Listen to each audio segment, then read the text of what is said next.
So, recalling what Bryan Cranston is going to do in the original, I realized that there is a certain thing that I want to do that is going to be different. It's going to be different, not necessarily better than what he did, but different because I didn't want to be, just a copy of what he did. It's not what I'm interested in. So, what I did is I talked about it and I said, I just have an idea that he should treat Colin's character as a rebellious teenager, as a boy who is wayward and he needs tough love. So instead of hating him, I love the kid. I love him. He was a great boy, and I feel like he was a protege of mine, and we could do great things because he's got tremendous talent.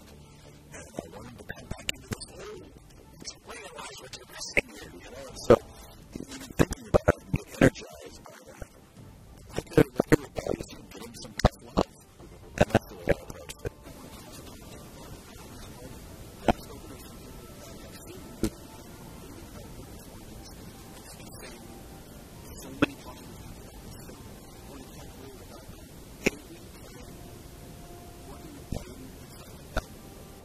I played a character named Jack who works for a secret organization out of Langley, Virginia.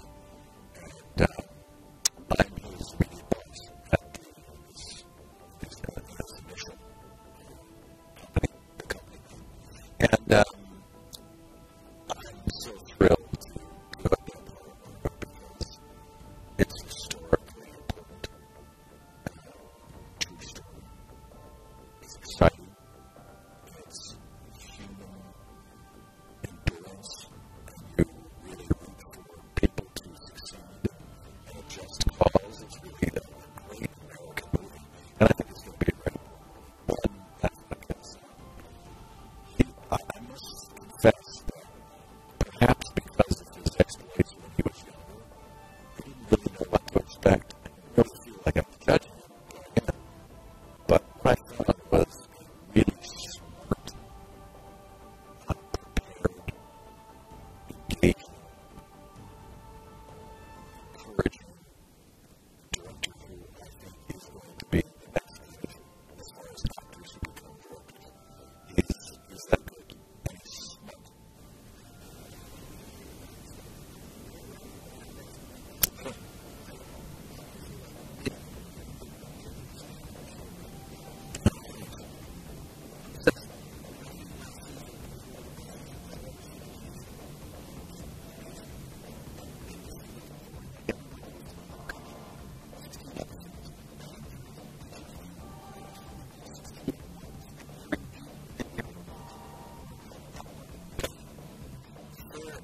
There's some discrepancy